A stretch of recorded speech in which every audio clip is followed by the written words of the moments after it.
Até para quem é velho de casa, tem exercício novo para fazer, porque com certeza você zerou a minha pasta do curso passado. Só que não. É óbvio que não, né? Não conheço aluno? Ó, pensa aí, ó, edital sai. Credo de mim. Pensando mal de mim. Não, a hora que você Sai falou assim, ó, amanhã. pode procurar fora, a hora que acabar os meus, eu nunca vou conseguir procurar fora, eu não consigo acabar. A gente nem procurar já, que isso aí. Não tem como, eu vou se acabar. Hoje eu sentei para resolver os de pedagógico, Pri, até ia te perguntar. Os que eu tenho dúvida, que eu coloquei um pontinho de interrogação, risquei o que eu achei de principal, mas mesmo assim, acho que umas palavras ainda me deixam na dúvida. Assim, não sei se você acha que vai me confundir mais ou vai facilitar mais. Você acha que eu colocaria, como se fosse um resumo, eu colocaria de novo com as palavras que estão nas questões? Ou Sim. não, é pior? Sim. Pode fazer? Pode. Porque às vezes eu vejo que são palavras que não estão, às vezes, no resumo, eles usam uns outros termos, que uma coisinha boba me confunde. Então pode, eu vou fazer, então. Obrigada. Nada. A Erika está me perguntando se esses exercícios que eu coloquei, eu respondo depois com vocês. Não, eu só tiro dúvida.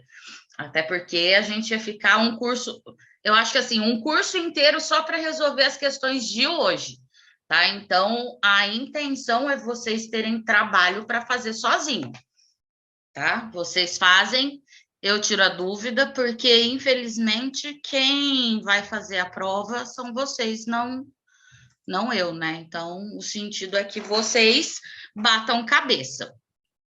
Então, vamos gramaticar, portuguesar e ver o que acontece. Eu brinquei com vocês no começo da reunião e falei assim, quem são os outros perto de mim, né? Sou eu quem mando nesse curso. E, de fato, não sou eu em si, mas a matéria de português é a que vai comandar qualquer prova. Independente do cargo que você vai seguir, você não vai fazer uma prova sem português. Ponto 1, não existe, tá? Até porque é a tua língua nativa, é a língua que você fala. Ponto 2, é a matéria mais traiçoeira que você vai encontrar no concurso público. Por quê? Primeiro, porque você fala português. Você fala português por volta ali dos 2 anos de idade, você começa a falar. Mas você já escuta a língua portuguesa desde o momento em que você nasce. E a nossa língua falada é diferente da nossa língua escrita, que é a língua da prova. Tá? Então, para a gente se comunicar oralmente, o que acontece? A gente usa de uma certa informalidade. Né? Quando você vai tomar banho, você não vai falar para o teu marido assim, ó, tomar-me-ei um banho. Né? Você fala, vou tomar banho. E aí, no decorrer do tempo, a gente cria alguns hábitos que a gente jura por todos os santos que são certos. Então, a gente cria na nossa cabeça um português paralelo do português da gramática. Só que o português que é cobrado na tua prova é o da gramática, tá? Outro ponto, 90% de quem faz preparatório para concurso chega com uma mentalidade de que o problema é a matemática ou o problema é o direito. Matemática, porque a matemática é o problema de todo mundo, ela é um problema, né?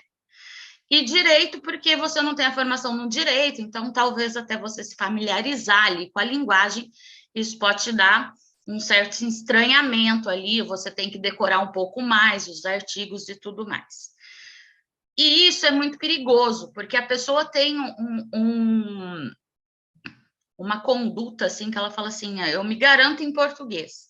Na verdade, não. Se você pegar uma prova com um nível médio de português, você até consegue sair por alguma lógica daquilo que a gente está habituado a ouvir no nosso dia a dia, tá? Agora, pensem que eu tô com um monte de aluno de PEB, os meninos do MP não fizeram, mas se uma hora sem compromisso quiser, eu mando para vocês. Mas é só vocês pensarem quem fez a prova do seletivo, português do seletivo. Foi um português, assim, horroroso. Horroroso, de todo mundo acertar 2 questões. Quem acertou 3, 4 fez uma prova muito bem feita. Embora não fosse uma prova de um nível de dificuldade muito alto. Foi uma prova mal elaborada. Então, você jamais, em qualquer preparatório que você fizer, você pode desvalorizar a língua portuguesa e você não pode chegar na prova com essa autoconfiança de que você vai conseguir. Ou durante os seus estudos, você não tem o direito de largar as questões de português para ir fazer qualquer outra coisa que você acha um pouco mais difícil. Você vai ter que dar um jeito de conseguir conciliar tudo, porque senão você vai ser derrubado por aquilo que você mais deveria saber, tá? Em muitas provas, português é critério de desempate. Então, isso aí já vai fazer com que você estude com mais carinho a língua portuguesa, tá? Porque uma questão que você empata com uma outra pessoa, você vai demorar um pouquinho mais para ser chamado. Se PEB cair português, cair redação, você vai depender de toda a gramática que você vai estudar no curso, porque senão você não vai fazer tua redação. Se para PEB cair estudo de caso, você vai depender de toda a gramática, porque senão você não vai fazer um estudo de caso. Não basta você ter o conhecimento pedagógico. MP, nós vamos estudar focado na prova de 2015. 35 questões. É só português a sua vida. Você tinha 35, acho que, de português, 10 de matemática, ou 15 de matemática, 10 de atualidades e 10 de direito, alguma coisa assim. Então, a carga de português é indiscutível para a tua vida, tá? E durante o curso, você vai perceber o quanto que você não sabe o que você achou que você sabia de português, e é isso que a gente espera, tá? Ponto 1. Ponto 2. Vamos ver como a Priscila trabalha para eu não ficar perdido no meio da aula. Você tem a tua apostila, certo? Na tua apostila tem o conteúdo completo e um pouco mais do que eu vou trabalhar. Priscila, você usa a apostila? Não tenho nem do meu lado. Aqui tem do meu lado é de aluno que tem que retirar.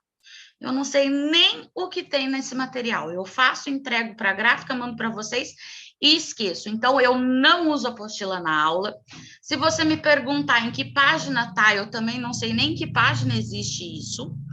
E eu não trabalho uma ordem lógica da gramática. O que é uma ordem lógica?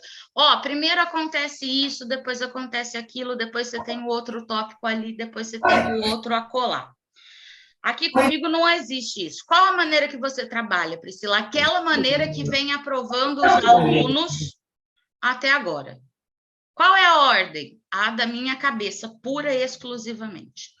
Então, você vai ver comigo alguns pontos gramaticais de forma isolada, que são aqueles pontos que nós vamos utilizar como base para o nosso curso.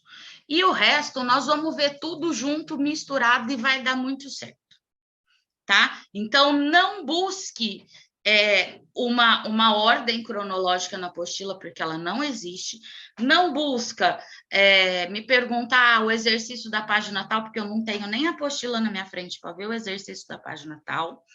Nada disso. Você vai acompanhar a aula, vai anotar o que você achar que tem que anotar e vai morrer nos 599 exercícios nesse final de semana. Porque aí, sexta-feira que vem, é outra coisa. Tá? Então, o processo de estudo do português. Assisto a aula, faço a anotação que tenho que anotar e vou fazer o exercício. Então, por que eu tenho a apostila de português? Você tem a apostila de português para você treinar, porque ali tem exercícios comentados.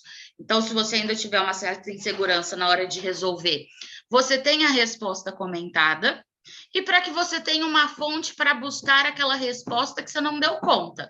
Por que é que essa alternativa não é correta? Ah, eu tenho um material para eu folhear e dar uma revisada na teoria, mas também se você ficar só lendo,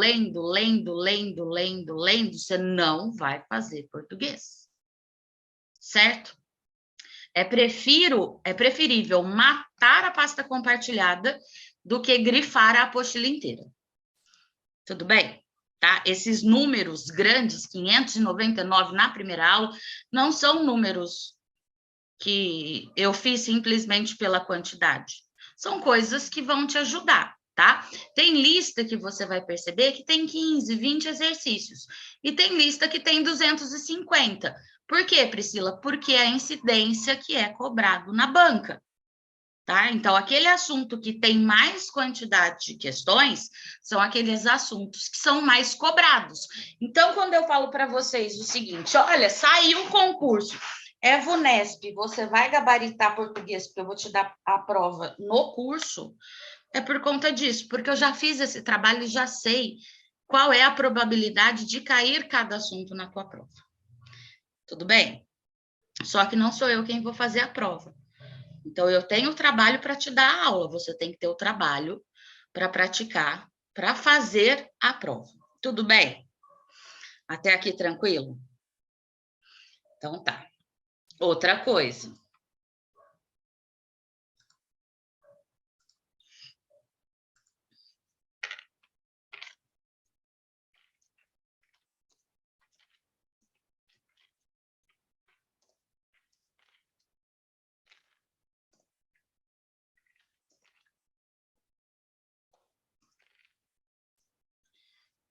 Isso aqui é o índice de uma gramática.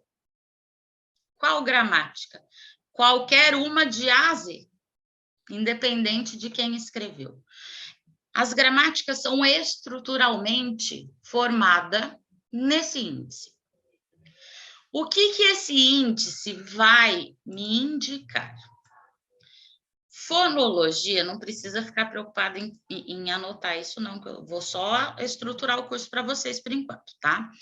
Fonologia vai ser uma partezinha da gramática, uma ciência que vai trabalhar com som. Então, é uma parte da gramática que está mais preocupada em como você vai pronunciar as palavras e o que algumas regras estão relacionadas a esse som, do que propriamente como você vai grafar, como você vai desenhar essas palavras. Então, dentro da fonologia, a gente tem fonemas, acentuação gráfica, acento diferencial, ditongo, hiato, separação silábica, tritongo, encontro consonantal e assim por diante.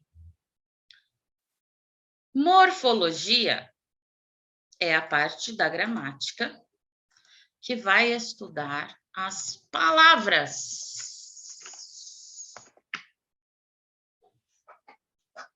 E o que essas palavras podem ser modificadas de acordo com o contexto. Tá? Então, a gente olha aquela palavrinha isolada e estuda. Olha, essa palavra pertence à classe gramatical X. Substantivo, adjetivo, artigo, pronome, verbo, interjeição, conjunção, advérbio e tudo mais. Palavras isoladas. Aí a gente estuda se tem plural, se não tem, se tem masculino, se não tem, e assim por diante. A sintaxe faz o estudo dessas palavras dentro de frases, orações ou períodos. Que é aquilo que, quando você estudava, você mais amava. Sujeito, predicado, verbo transitivo direto, indireto, oração coordenada, assindética, sindética, aditiva, conclusiva, subordinada, concordância, regência, crase, tudo que você mais ama e que quase não cai nos concursos públicos. E a semântica vai estudar sentidos. O sentido que aquela palavra tem, o significado que aquela palavra tem.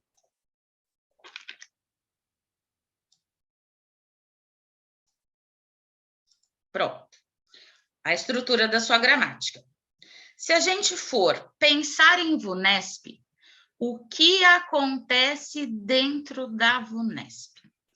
Vamos pensar em concursos normais. O que é um concurso normal? Uma prefeitura que, sei lá, uma outra colar e tudo mais. Um TJ, por exemplo, tribunal. Ela vai trazer no edital desses concursos a parte de morfologia toda, então não tem como você sair dessa estrutura, ela vai te pedir todas as classes gramaticais. Obviamente, nessa seleção de exercícios que a gente faz, a gente sabe aquilo que ela gosta um pouco mais e aquilo que ela quase não utiliza, tá? Mas no edital está tudo completinho, morfologia. A parte de sintaxe nesses concursos comuns da VUNESP, ela só vai pedir concordância, regência, colocação pronominal, crase, uso do pronome oblíquo. E são 5 tópicos que fatalmente aparecerão na tua prova, indiscutivelmente. A VUNESP tem esses 5 tópicos, não tem como fugir, tá? Só que o que acontece? Nas provas especiais da VUNESP, o que são as provas especiais? Polícia Civil, cargo de escrivão investigador, tem os meninos do MP aqui que fizeram essa prova. TJ, para a área de psicólogo e assistente social, ela pede tudo de análise sintática, absolutamente tudo, período simples, período composto. Tá? Para quem fez PEB aqui, exatamente conteúdo do processo seletivo. Todas as orações possíveis e imaginárias, com todos os nomes que vocês quiserem, tá? E a parte de semântica é uma parte muito característica da VUNESP, tá? Então, quando a gente trabalha um curso da VUNESP, a gente passa por todas as classes morfológicas. Na análise sintática, eu não fazia a parte de oração. Então, eu trabalhava com o básico da sintaxe, né? Porque para você fazer regência, por exemplo, você precisa ter uma noção de objeto direto e indireto. Para achar concordância, você precisa saber quais os tipos de sujeito que você tem. Para colocação pronominal, a mesma coisa. Para uso do pronome oblíquo, você fatalmente tem que saber o que é objeto direto ou indireto. E pulava o período composto, porque nunca estava nos editais, deixava para trabalhar com a Polícia Civil ou TJ específico, tá? E fonologia também só caía para esses concursos da VUNESP. Como a gente está trabalhando sem um edital e como há a imensa possibilidade de ser VUNESP, eu optei por trabalhar de forma um pouco mais aprofundada. Por quê? Porque PEB pode aparecer redação. E porque MP pode manter a quantidade de questões.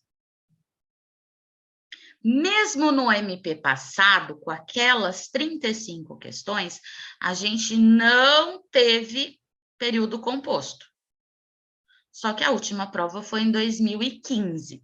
Então, como a gente não tem edital, a gente ainda tem tempo, eu até hoje, que estou iniciando a aula, optei em trabalhar de uma forma um pouco mais aprofundada para você ter um conhecimento um pouco maior do que somente essa partezinha básica que a gente vinha trabalhando.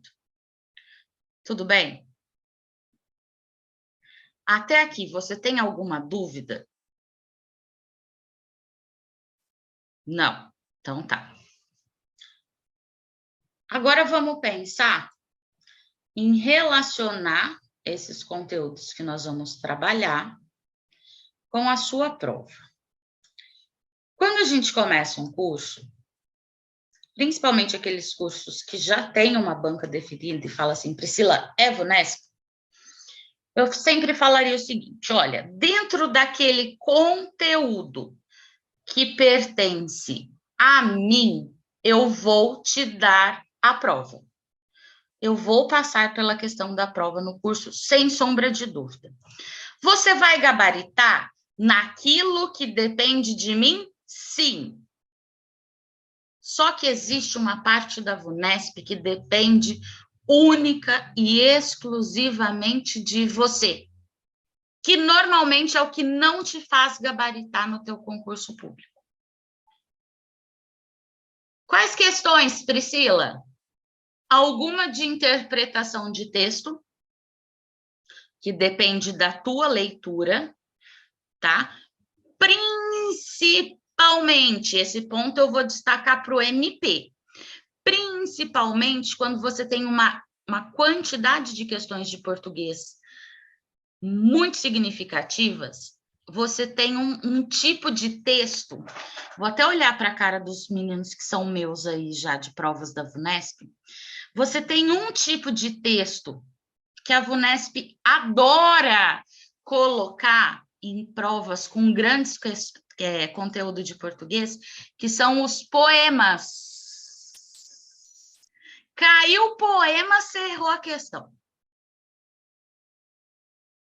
Inegável.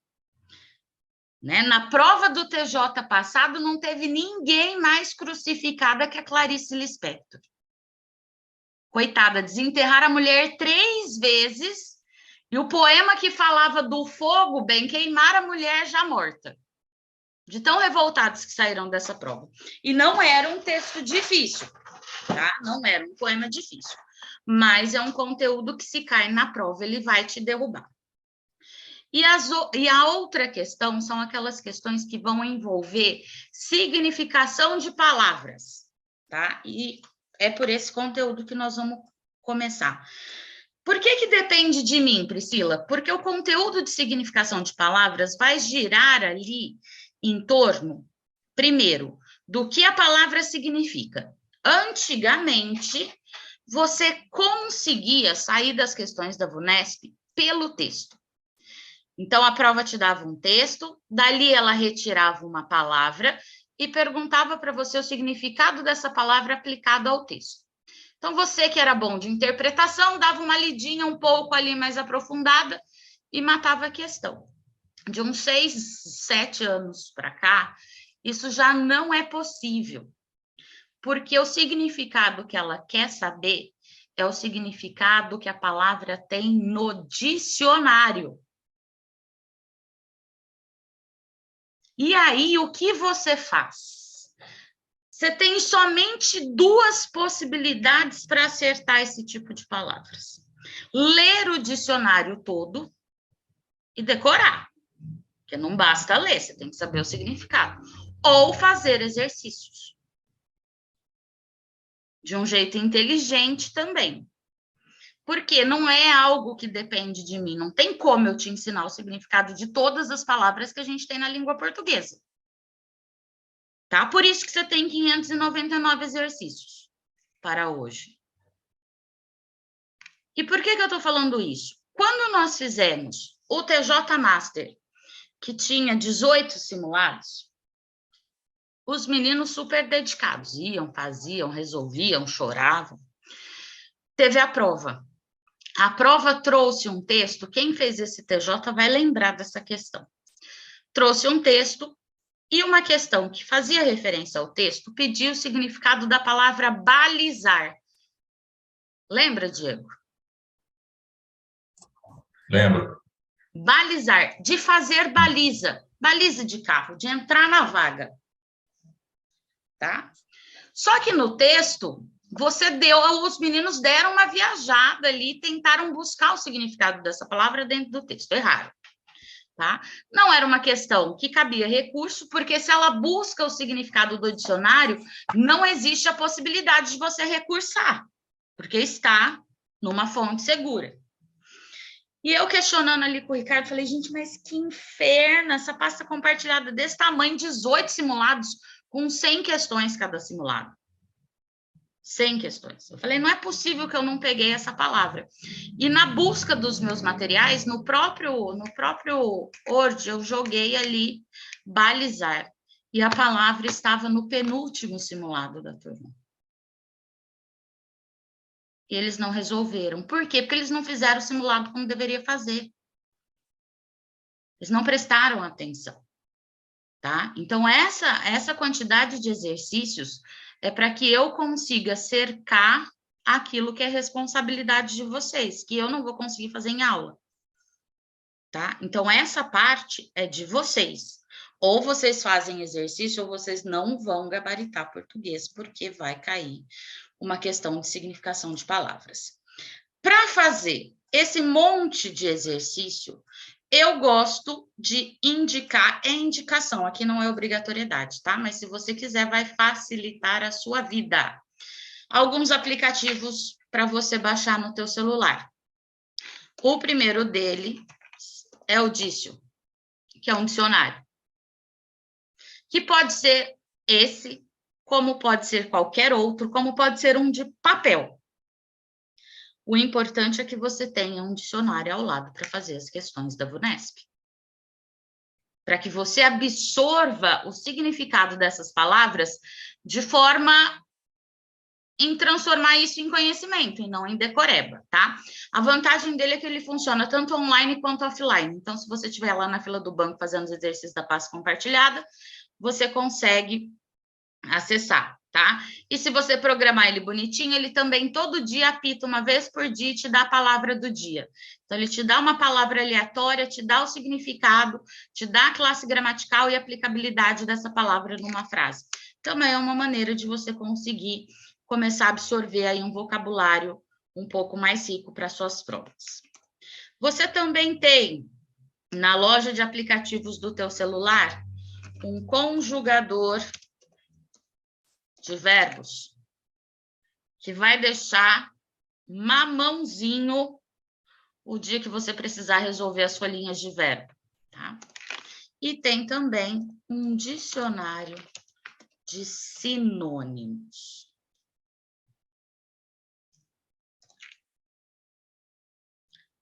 São 3 aplicativos técnicos que vão te ajudar na hora de resolver questões. E tem 2 joguinhos que você pode utilizar quando você estiver aí num momento de descanso. Em vez de fazer exercício, vamos jogar no celular. Um deles chama-se Decore as Conjunções e o outro chama Mr. Crase. Os 2 foram elaborados por um professor de concurso público, escritor de gramática, tá? Então, os 2 vão te ajudar muito. Em vez de você ficar passando o feed do Instagram, você dá uma jogadinha por dia para distrair e desanuviar a sua cabeça. Pronto.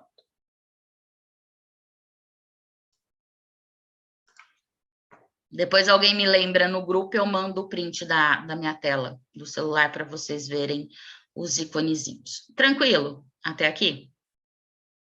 Então, vamos começar. Nós vamos começar na parte de semântica, justamente nessa parte de sentidos e significação das palavras, para que a gente possa, de fato, chegar onde eu quero até daqui a pouco. Aqui, você precisa saber o significado de 2 conceitos, de 2 nomezinhos. O primeiro deles,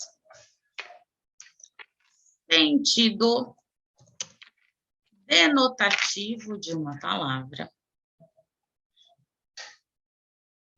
E o outro, sentido conotativo de uma palavra.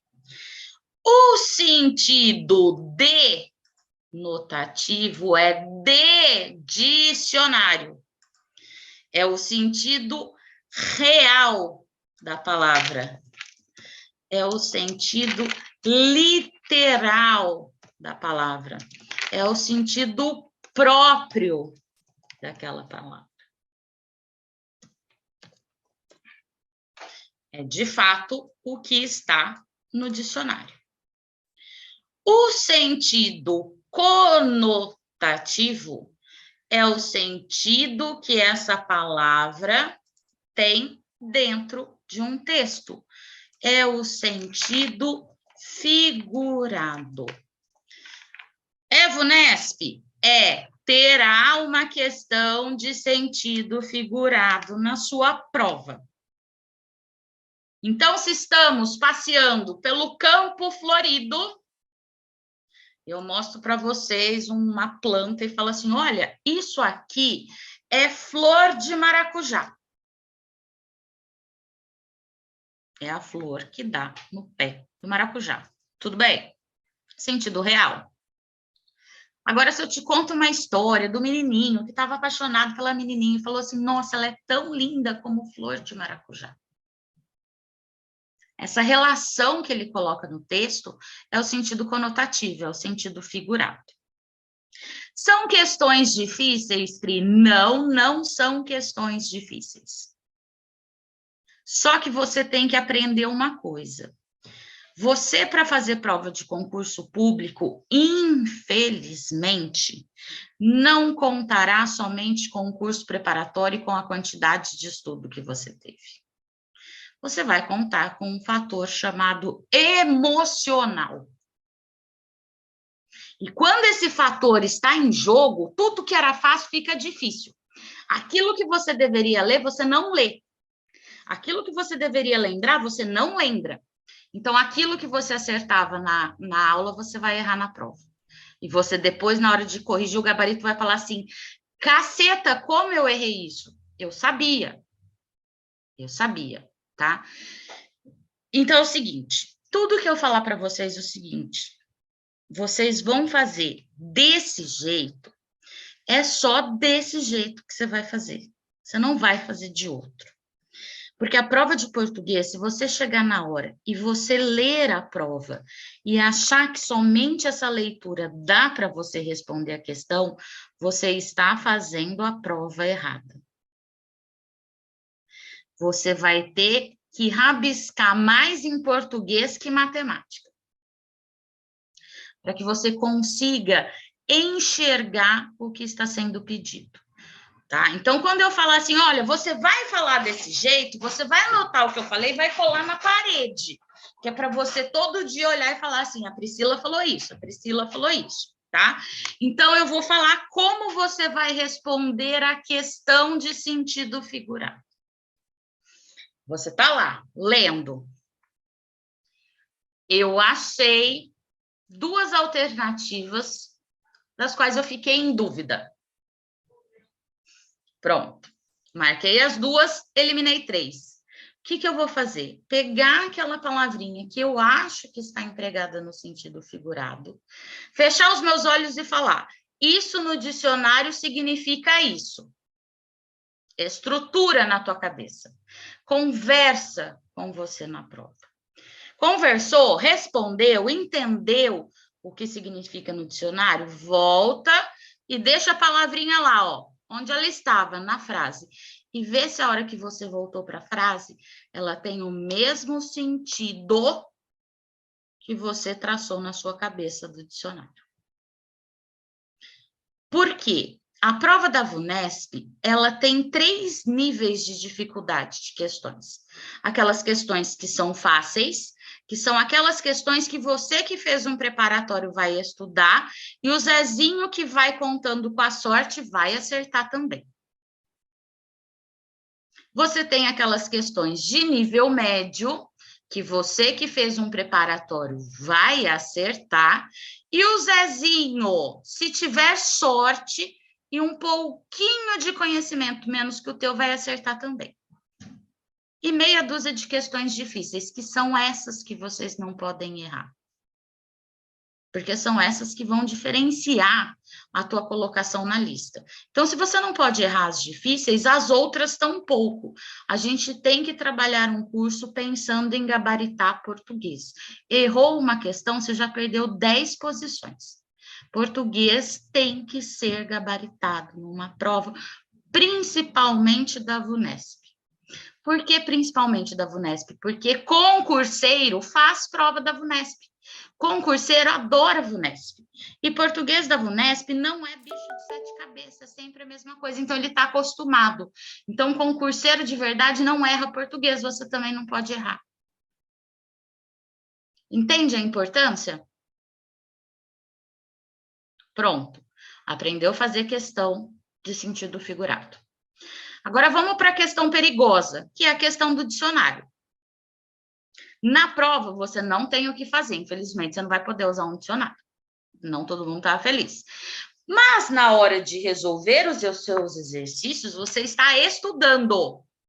Você tem que fazer o uso do dicionário. Como que você vai resolver essa questão? Tá lá. Normalmente, ele vai te dar no próprio enunciado a palavra e embaixo vai te perguntar o sentido. Errou? Errei. Vou ter que ir no dicionário e buscar o significado dessa palavra e anotar. Dá trabalho para o cérebro. Anote. Pronto, não vai esquecer mais. Outro tipo de questão de significação de palavras. Ele te dá a palavra e pergunta para você o sinônimo. Sinônimo é aquilo que é igual, que é a mesma coisa. Errou? Errei. Eu vou ter que ir ao dicionário, eu vou ter que buscar o significado da palavra do enunciado e das outras 5 que estão na alternativa. Porque vocês vão perceber que muitas vezes você sabe o significado da palavra que está no enunciado, mas não sabe o sinônimo. Então, não adiantou nada. Agora, a terceira possibilidade de pergunta é a mais perigosa, porque ela não vai englobar somente a significação de palavras. Eu vou até abrir minha tela, porque eu quero olhar para a cara do Diego. Porque o Diego, para mim, é inesquecível e eu vou usar ele de exemplo. E ele já está rindo, porque ele deve saber que é verdade. É. Tem uma questão, você não vai precisar esperar chegar a prova, você vai errar nos exercícios da pasta compartilhada, tá? E a hora que você errar, você vai lembrar de mim. Que ela vai te pedir o significado dessa palavra na forma de antônimo. Antônimo é o sentido contrário, é oposto. Isso todo mundo sabe. Se você não rabiscar a sua prova, o que vai acontecer? Você vai ler antônimo e vai encontrar o sinônimo. É. E aí o que acontece? Não basta você grifar a palavra antônimo. Lembra que no dia da prova você está contando com o fator emocional. Então, você tem que comandar o teu cérebro. Você tem que falar, eu não estou nervosa, quem manda aqui nessa situação toda sou eu. Você vai escrever ao lado da questão antônimo. O Diego fez um curso do TJ comigo. Acho que foi o primeiro curso que você fez na escola, né? Do TJ de 2000 e sei lá quanto. Isso mesmo. Isso mesmo. E aí, nós fizemos... Ele aprendeu isso no curso. Ele entendeu essa informação no curso. Aí, nós fizemos aulão de véspera. 2 dias de aulão. Indo até às 4, 5 horas da manhã. E eu sou sempre a pessoa que fecha o aulão. Ou seja, sou eu que estou lá às 5 da manhã.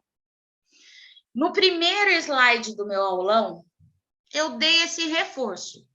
Escreve esse inferno desse antônimo. Tinha o sábado para descansar, a prova era no domingo. Qual questão o Diego errou? A do Antônimo. É. Ele colocou sinônimo. E o pior é que a do balizar eu acertei. Entendeu? Então, se eu falo para vocês, escrevam, porque vai passar desapercebido, vai passar. Então, a gente já tem essa experiência. Faço. Se a questão for de antônimo, faça. Aquilo que eu pedi para você fazer é porque vai dar certo. Se você fizer o contrário, vai dar merda. Vai perder uma questão por conta de bobagem, tá? Então, escreva. E você vai esquecer disso e vai fazer essa caca na própria folhinha de questão da tua prova. Certo? Tranquilo até aqui? Você tem alguma dúvida? Então, na tua pasta compartilhada, dentro dos 599 exercícios, você tem uma folhinha de sinônimo e antônimo já para fazer, e você tem uma folhinha de significação das palavras já para você fazer. Tá? Priscila, eu preciso fazer os 599 exercícios nesse final de semana? Esses 599, não. Por quê? Porque são questões de semântica, de sentido, de valor de palavras, e são questões de interpretação. Então, você vai usar isso como passatempo. O dia que você não tiver estudando gramática, você vai falar, agora eu vou descansar, vou pegar 10 questões de texto, vou pegar 10 questões de significação das palavras, tá? Porque aí não fica um negócio pesado e você consegue fazer esse tanto de questões. Nossa, mas 500 questões? 500, a prova do TJ tem 100 em 5 horas para resolver só. E eles não morreram, estão tudo vivo aqui fazendo curso de novo. Tá? Então, todo mundo consegue. Por quê? Quanto mais você faz, mais esse ato fica mecânico. Então, você bate o olho na questão, você resolve rapidinho. Tudo bem? Vamos falar de texto, então. Se língua portuguesa é a matéria que mais te trai, interpretação de texto é o traidor da situação. Por quê? Ou você gosta muito e tem muita facilidade, ou você tem muita dificuldade. E mesmo tendo facilidade, tem o perigo de ter palavras que você desconhece, tem o perigo de cair um poema e a coisa desandar, tá? Por que poema é tão complicado para quem faz uma prova da VUNESP? Porque o texto é difícil? Não, porque a gente não tem o hábito de leitura. E se a gente não tem o hábito de leitura, fica tudo muito mais complicado na hora de resolver uma questão de interpretação de texto. A VUNESP não trabalha com textos em prosa. O que é texto em prosa? Aquele que não é em verso. Não trabalha com texto em prosa de um nível de dificuldade alto. Normalmente é matéria que sai em jornal, que sai em revista, alguma coisa leve que dá para você entender. Então, são questões inadmissíveis de erro. Não tem como errar. Não pode errar, tá? E para você ter ideia, a interpretação de texto da VUNESP gira em torno de 30% a 40% da tua prova. Ou seja, de 10 questões, de 3 a 4 é texto. Já pensou se perder 3, 4 questões, você já está fora do concurso. Tudo bem? Então, você vai olhar para esse texto de uma forma mais carinhosa. Tudo bem? E agora, o meu recado para quem é PEB. Se cair redação na tua prova, o mínimo que se espera para fazer uma redação é que você tenha domínio do tema, ou seja, que você conheça o assunto. Ah, tudo bem, eu estou tendo conhecimentos pedagógicos. Não, a última prova feita pela VUNESP que tinha redação para PEB, o tema foi a segunda-feira sem carne. Não tinha nada de pedagógico. Não é porque você é da área da educação que a tua redação tem que ser da área da educação. Ela tem que ser de um tema atual, porque o mínimo que se espera de um professor é que você leia o jornal ou assista a televisão, o jornal do dia. É o mínimo. Senão, eu posso te dar todas as técnicas, você não vai desenvolver uma redação. E quando tem redação, costumo dar o tema no próprio curso. Mas se você não tem domínio, você não sabe argumentar, você não sabe falar. Então, leitura, se não para interpretar o texto, para começar a adquirir conhecimento daquilo que pode ser cobrado na sua prova. Tá? Então, tá. A VUNESP, nas questões de interpretação, ela pode trazer Vamos apagar aqui.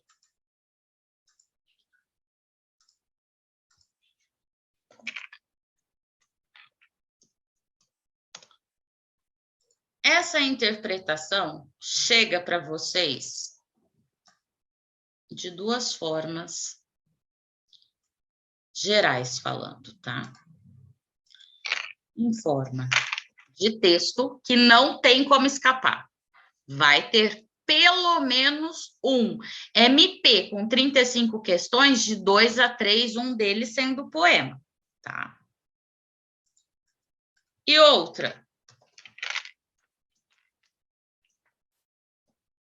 que é a cara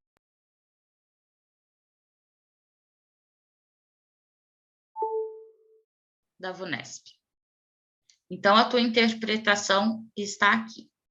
E para a gente começar a falar disso, nós vamos falar da diferença que existe entre duas palavras.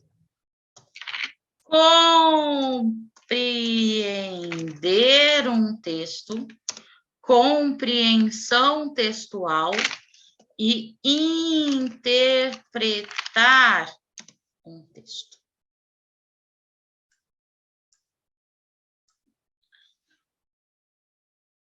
Quando cai texto na nossa prova, isso vai exigir da gente além da leitura. Porque ler, todos conseguirão. Até onde eu sei, todos são alfabetizados. Então, decodificar o código, saber que palavra você está lendo, não tem nem como se ensinar.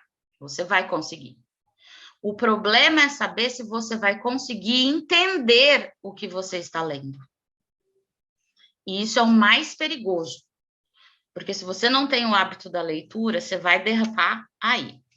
Compreender um texto é conseguir ler, ou seja, conseguir decodificar e conseguir encontrar as respostas no próprio texto.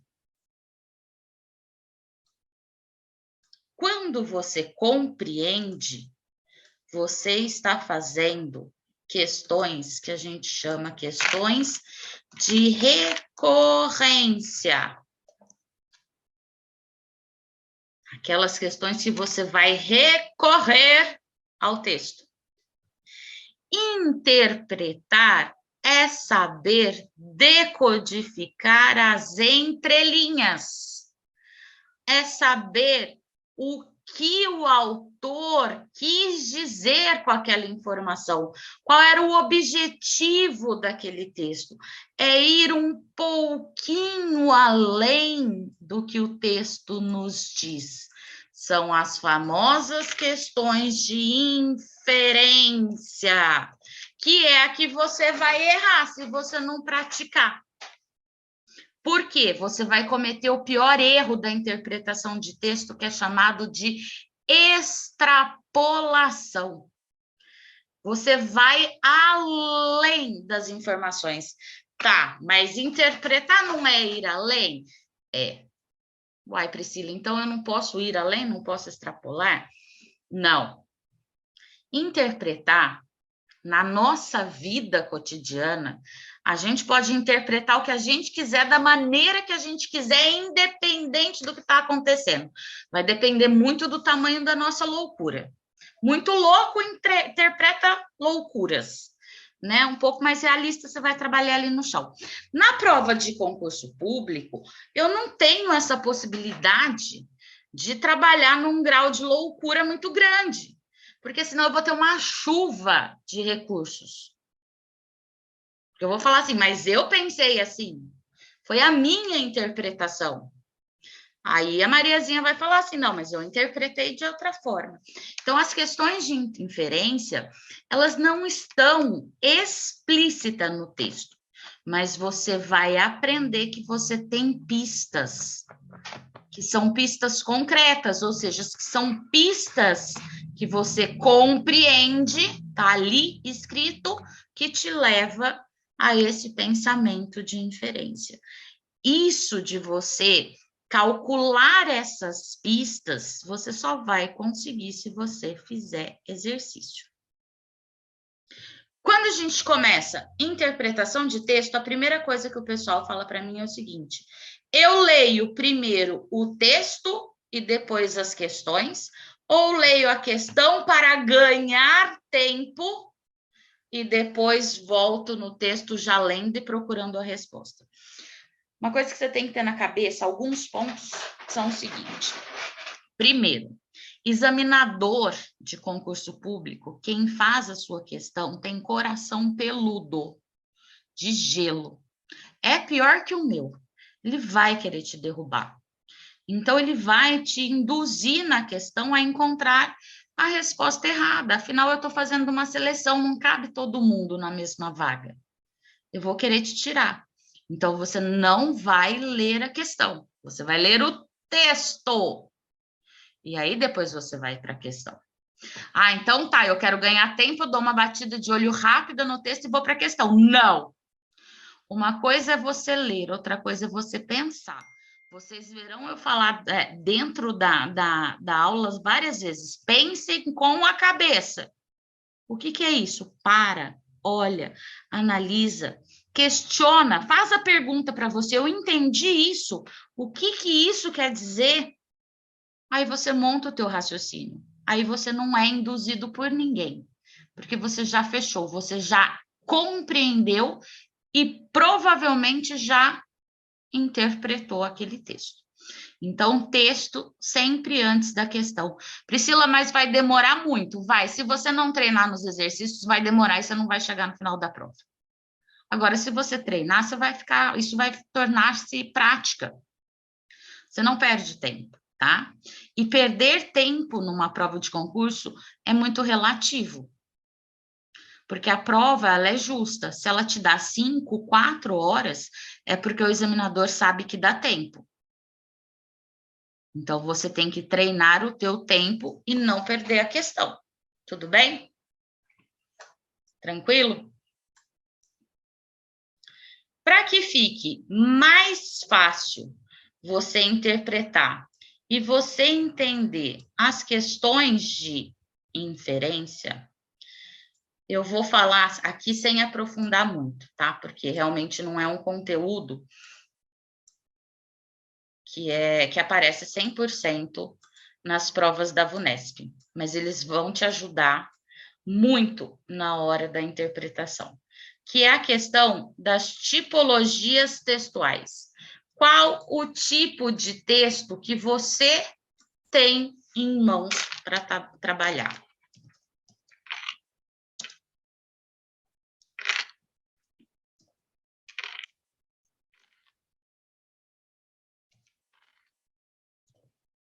Nós vamos falar de 3 principais.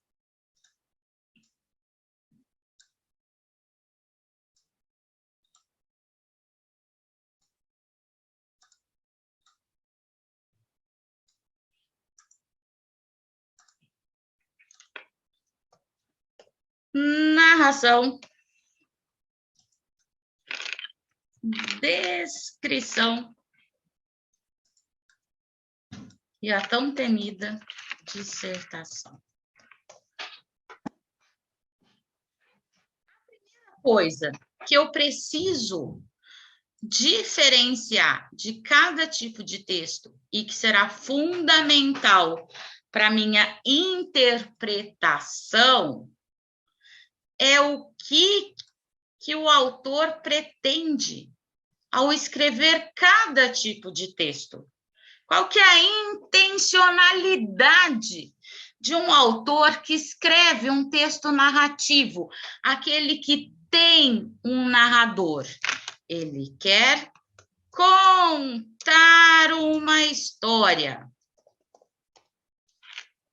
ou contar um fato. Simplesmente passar essa história para frente.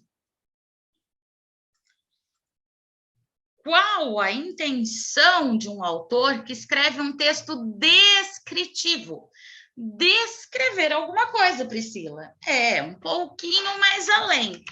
caracterizar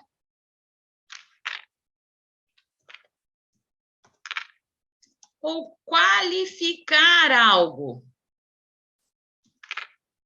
Pode ser o ambiente, pode ser uma personagem, pode ser um espaço, pode ser uma sala, pode ser qualquer coisa, tá? E no texto dissertativo, qual que é a intenção desse autor? Texto dissertativo a gente encontra no TCC da tua faculdade, no jornal, na revista, num artigo científico. Ele quer informar, discutir ou conceituar algo.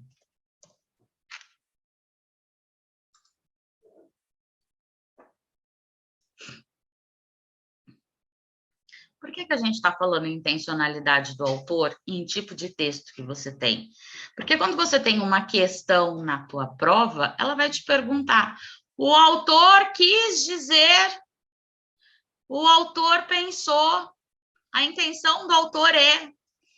Se você sabe a intenção em cada texto, fica mais fácil de você chegar à resposta correta. Tá? Só isso, Pri? Não, vamos colocar aí mais uma informação na narração.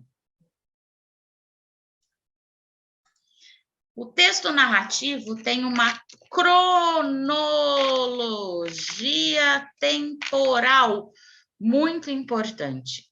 O que é isso? O que é uma cronologia temporal? Olha, a Maria foi até a escola, então ela acordou, aí ela escovou os dentes, tomou banho, tomou café, pegou a blusa amarela e saiu de casa. Percebe que eu tenho uma gradação de tempo daquilo que está acontecendo dentro da história que eu quero contar, dentro da história que eu quero narrar. Então, tem uma cronologia temporal muito importante. E trabalha também com conectivos temporais, que vocês aprenderão durante o curso. O que são conectivos temporais? São as conjunções temporais ou os advérbios com intenções de tempo. Hoje, ontem, amanhã, no século passado, antes de Cristo, na época da múmia. Eu vou colocar o tempo que isso aconteceu, tá? Na descrição, essa cronologia não existe. É como se eu parasse o tempo numa fotografia.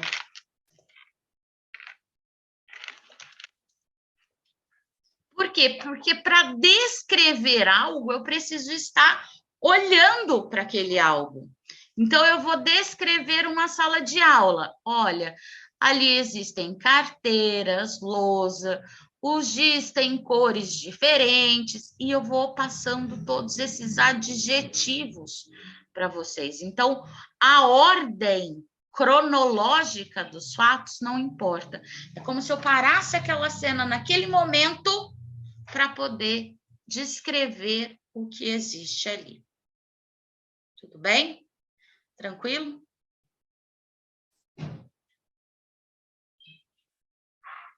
Na narração, é legal a gente falar também que na maioria das vezes eu tenho os verbos no presente ou no pretérito perfeito. Por que na maioria das vezes? Porque você vai aprender comigo que sempre é muito tempo na língua portuguesa. Tudo existe exceção e as exceções também caem em prova mais do que a própria regra, tá? Mas, normalmente, verbos no presente, aquilo que está acontecendo hoje, eu estou com o marca-texto em mãos. Eu estou dando aula, verbo. E pretérito perfeito, aquela ação no passado que foi concluída.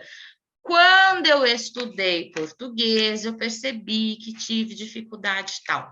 Essa questão de nomenclatura de verbos, nós vamos ver todas com mais calma e toda detalhada na aula de verbo, tá? Então, é só uma diquinha aqui que depois você vai completar. Na descrição, normalmente, os verbos aparecem no pretérito imperfeito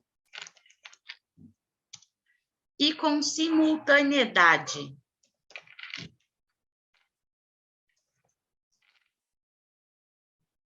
Ou seja, mais de uma ação está presente aqui. Então, se eu falo, por exemplo, a menina coçava a cabeça e o sol raiava, esse e, ou a menina coçava a cabeça enquanto o sol nascia, esse enquanto mostra que existiam duas ações acontecendo ao mesmo tempo. Isso vai te indicar que você tem um texto descritivo. Ah, mas eu não vi descrevendo nada, não falou que o dia é bonito, não falou que a menina tinha cabelo comprido ou cabelo curto, não falou se é loira ou morena. Não, a gente já passou do ensino médio, estamos indo no concurso. Não vai ser tão simples assim como a gente fazia na escola, tá? Assim como você não terá um texto somente narrativo, ou um texto somente descritivo, ou mesmo um texto somente dissertativo. Você terá um texto predominantemente narrativo, descritivo ou dissertativo. O que é isso? As ideias do autor prevalecem no âmbito da narração, da descrição ou da dissertação. Mas eu tenho outras características no texto. Eu posso ter um texto narrativo, em um parágrafo, ter um parágrafo descritivo, com descrição. Só que a predominância do texto é narrativo. Ah, então eu tenho que olhar a predominância? Tem. A predominância é quantas linhas tem de narração e quantas linhas tem de descrição, aquela que tiver mais predomina? Não, não é quantidade de linha, é ideia. Pensa com a cabeça, é ideia. O que o autor quer dizer? Qual que é a intencionalidade? Se a intencionalidade for contar a história, predominantemente narrativo. Se a intencionalidade for caracterizar ou qualificar alguma coisa, predominantemente descritivo. Se a intencionalidade for informar ou conceituar algo, predominantemente dissertativo, não tem a ver com o tamanho do texto, nem com quantidade de linhas. Tudo bem?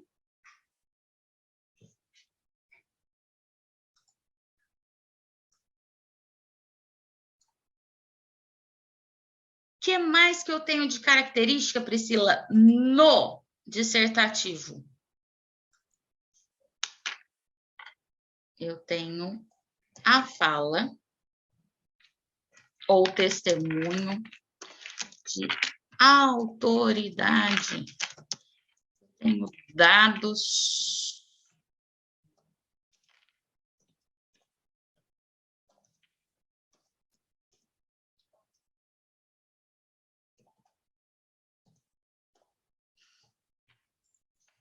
Uma fala, um testemunho de autoridade, de alguém famoso, por exemplo. Um cientista, um escritor, alguém que tenha propriedade para falar daquele assunto. Quem se formou e ainda fez TCC na época de se formar, essa é a grande jogada do TCC, você jogar a sua ideia e você justificar com a ideia do outro, daquilo que alguém já disse. Ou você jogar a sua ideia e comprovar com dados que você já tem, que são reais.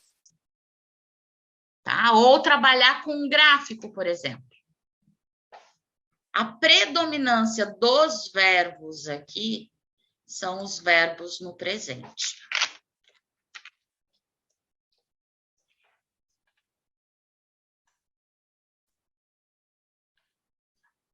E possui algo muito importante, que é a relação causa e efeito.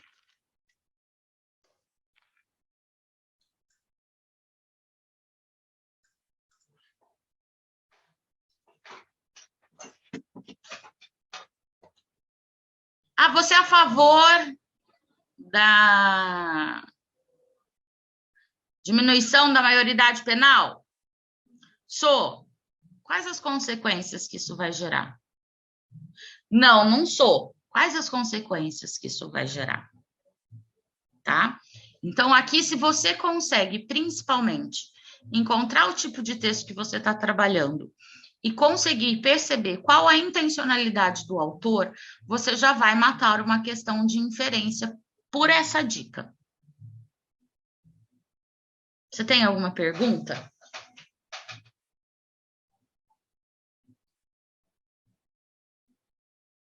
Não.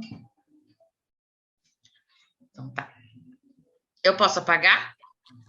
O Pri, Oi. ele vai te dar a pergunta, geralmente, assim, é que eu não fiz nenhum tipo de exercício ainda, né, a esse respeito, mas ele vai te dar, analise, por exemplo, analise o texto a seguir e qual é o tipo de texto em análise? Uma dissertação, uma narração, uma descrição? É nesse sentido, mais ou menos? Não. Não porque é VUNESP. Ah, A tá. VUNESP não trabalha muito no âmbito da tipologia textual. Ela vai trabalhar na interpretação. Ah, tá. Tá? Agora, se você pegar, por tá. exemplo, uma FGV, uma FCC, um SEBRASP, ou mesmo a banca do seletivo aqui, no edital tinha tipologia textual. Aí ele vai te pedir para você classificar que tipo de texto é. Ah, tá. Então, se for aí o que a gente está pensando aí na VUNESP e tudo, essas características são para a questão da ajuda na interpretação do texto. Na interpretação, nas questões de inferência. Na questão que ele vai te perguntar o seguinte no enunciado.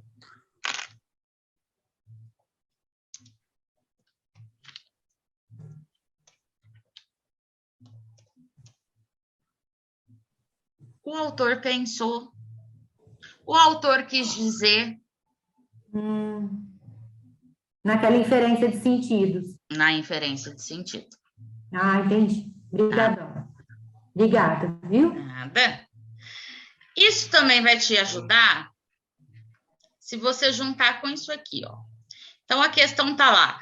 O autor pensou, o autor quis dizer, pode-se inferir. Aí aqui ele já é mais claro, que é uma questão de inferência. Ou usando sinônimos de inferir. Pode-se deduzir, podemos chegar à conclusão. Tá? Quando ele coloca no enunciado o autor pensou, o autor quis dizer, você vai juntar a intencionalidade dele, que você já sabe, de acordo com o tipo de texto, e você vai olhar essa resposta sempre, toda a vida, no primeiro e no último parágrafo.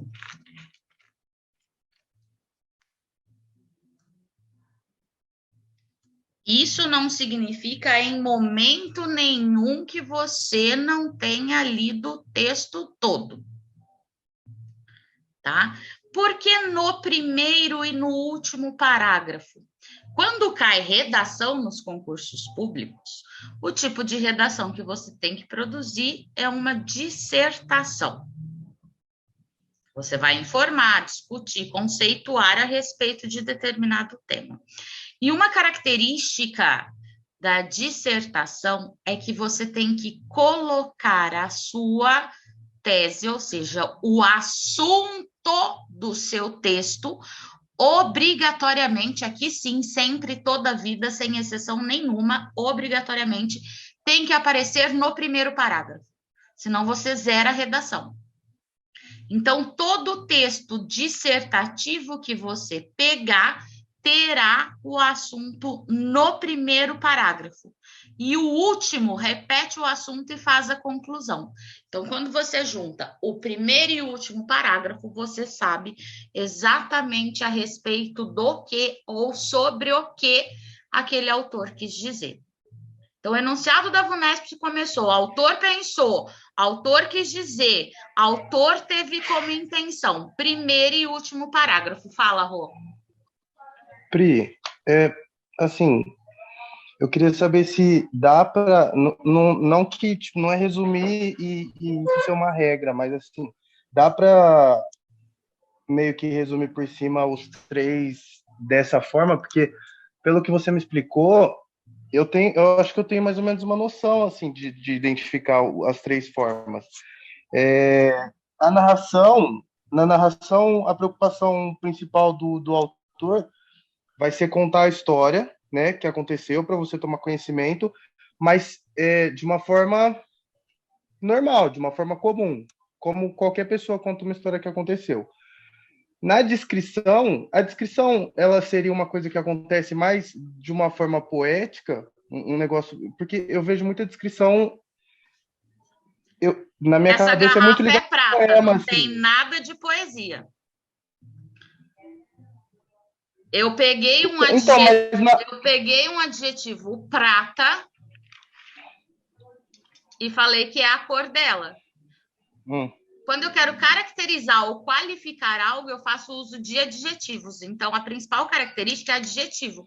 Não tem nada a ver se o texto é mais emotivo, menos emotivo, poético, não poético, literário, não literário. Não. É a presença dos objetos da língua portuguesa que são capazes de fazer essa caracterização. No caso, os adjetivos. Entendi.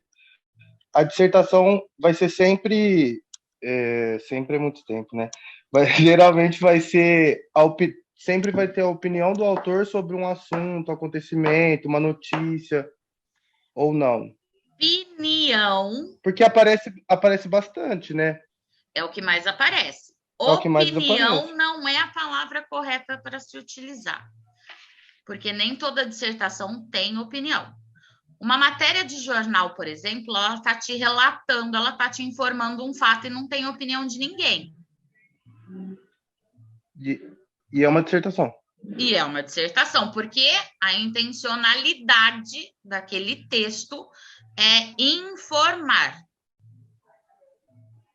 Ah, Pri, mas quem conta uma história também não quer informar a pessoa daquela história? Não, quer contar. Eu não estou interessada na vida nem na história de ninguém. Quer contar porque é fofoqueiro. Agora, informação é aquilo que a gente tem que passar para todo mundo.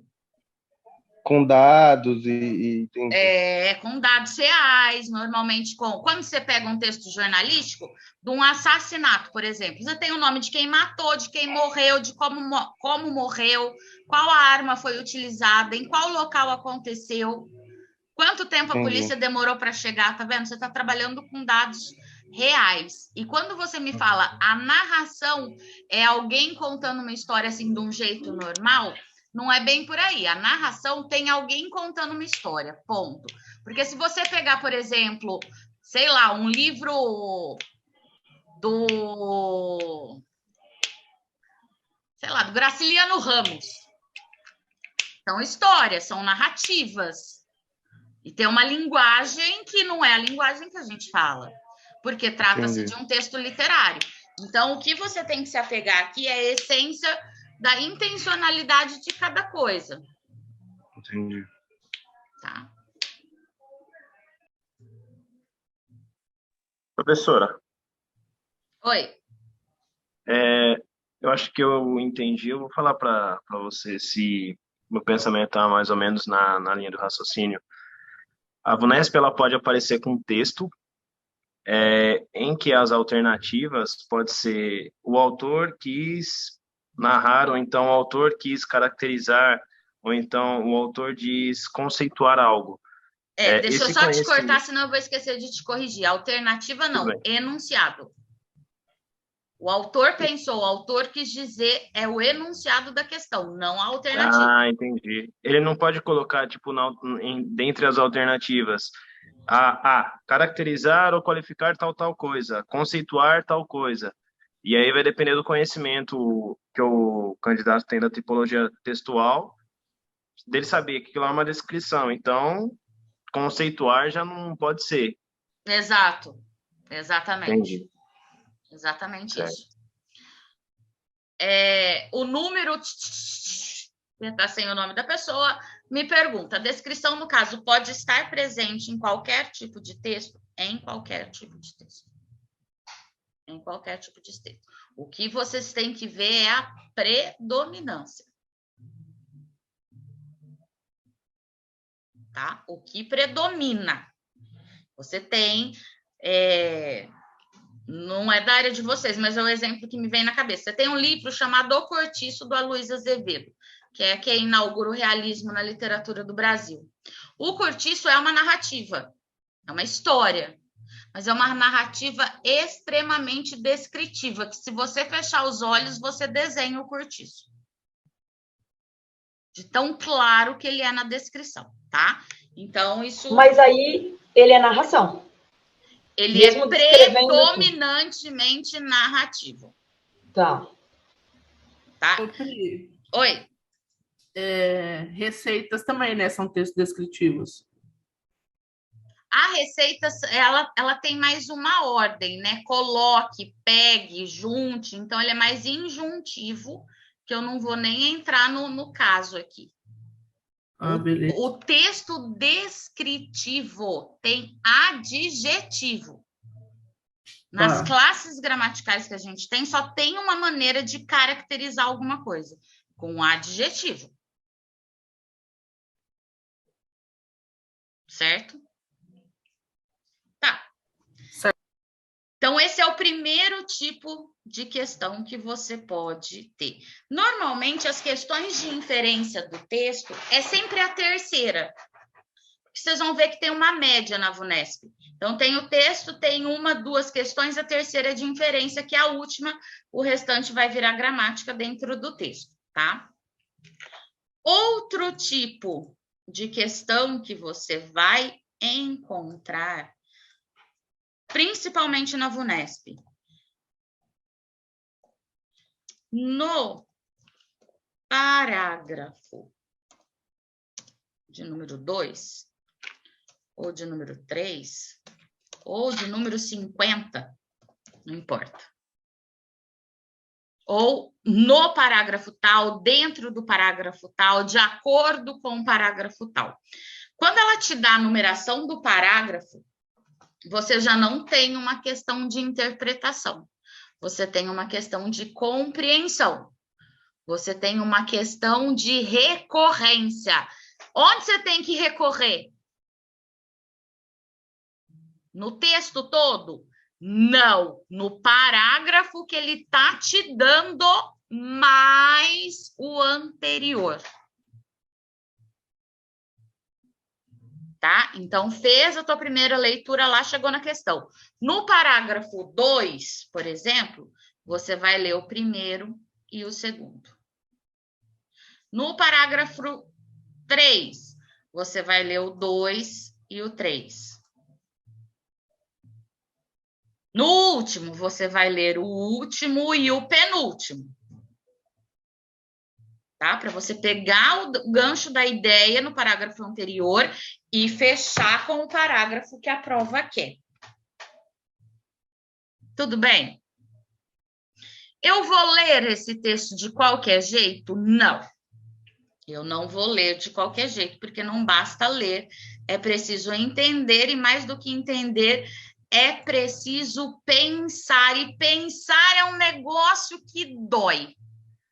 Não tem nada na vida que doa mais do que pensar. É trabalhoso. Ah, Priscila, mas eu penso. Não, não pensa, não. Vocês vão ver no próprio exercício o quanto vocês não pensam. Tá? A verdade é essa. Porque pensar é conseguir encontrar o raciocínio lógico que não é o do Arthur. É o raciocínio lógico da questão. É começar a se perguntar o que é que você está entendendo. Então, quando você fizer a tua primeira leitura do texto, você vai grifar aleatoriamente aquilo que você acha que é mais importante.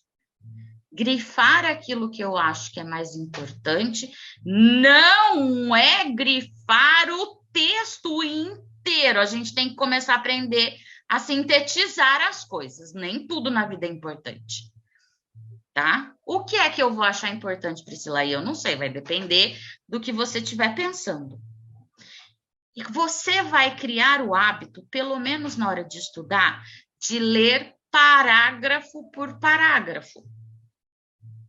Ah, mas eu já faço isso. É óbvio que você faz isso. Ninguém começa a ler o meio do texto ou o final do texto para depois ir no começo. Mas quando a gente fala ler parágrafo por parágrafo, é ler um parágrafo, parar e pensar com a cabeça o que aquele negócio quer trazer de informação.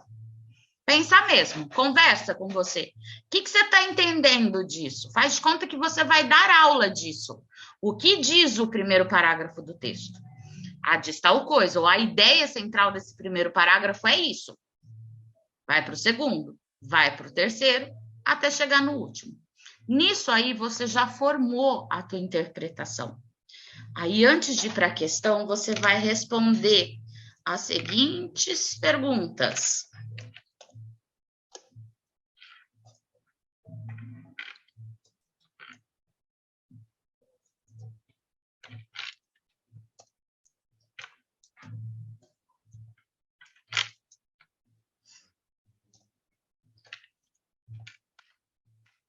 E você não precisa escrever, não, tá? Você responde mentalmente. Quando você pergunta quem para aquele texto, você está falando para você quem é que está participando? Quem é que está contando a história? Quem é que são as personagens? Está falando quais nomes aqui? Depois que você fez isso, você vai perguntar quando. Quando é aquilo que vai te dar noção de tempo. Quando é que isso aconteceu? Ontem? Hoje? O mês passado? O ano passado? O século passado? Onde? No Brasil? Em Ribeirão? Em São Paulo? Lá do outro lado do mundo? Como aconteceu? E por que que esse texto está ali na prova? Qual é a intencionalidade desse texto? Estruturou isso na tua cabeça? Estruturei. Vou para a questão? Não, não vai ainda para a questão. Antes de você ir para a questão, você irá interpretar o título. Por que é que aquele texto recebeu aquele título? Qual que é a ligação que tem?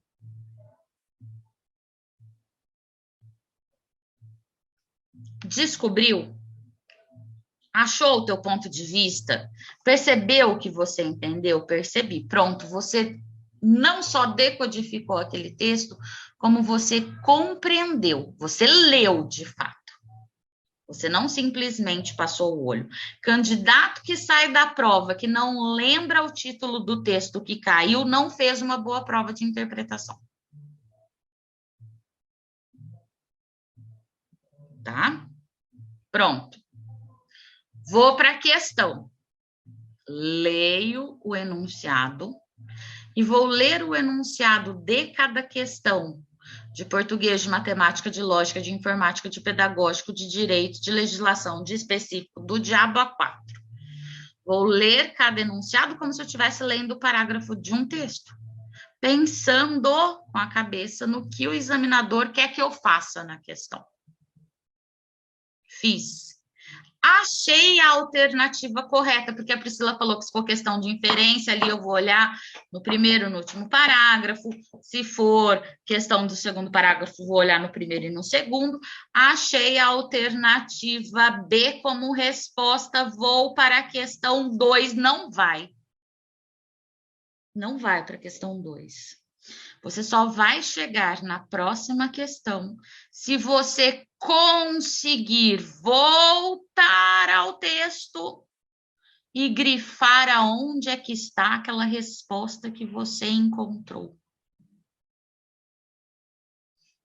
Ah, Pri, tudo bem, se for uma questão de recorrência, eu vou conseguir encontrar. Mas se for uma questão de inferência, eu não vou encontrar, porque inferência é o que está na entrelinhas. Sim, mas para encontrar entre linhas, você tem pistas, você vai riscar a pista. Se você não conseguir fazer esse mecanismo de voltar ao texto e grifar o texto, você errou a sua questão. Errei uma ontem, desse jeito. É isso. E muitas vezes vocês vão errar e vão falar, Priscila, por que é essa e não a outra? A minha resposta para você vai ser o seguinte, aonde é que você encontrou essa resposta? Aí você vai falar assim, ai, não sei, não lembro. Tá errado. Você tem que comprovar que o que você está assinalando está correto. Pri, mas eu vou perder muito tempo de prova. Não, porque você estudou mais de 6 meses para o inferno desse cargo. Se você não fizer isso, você vai perder o cargo.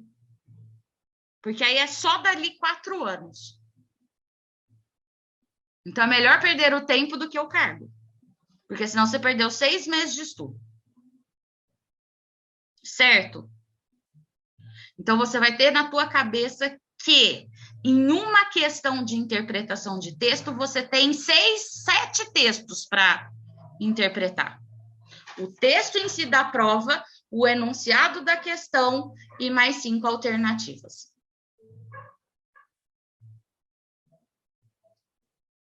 É isso que acontece. Tudo bem? Dúvidas? Então, vamos beber uma água, tomar um café, que eu preciso esquentar a goela. 15 minutinhos aí para vocês.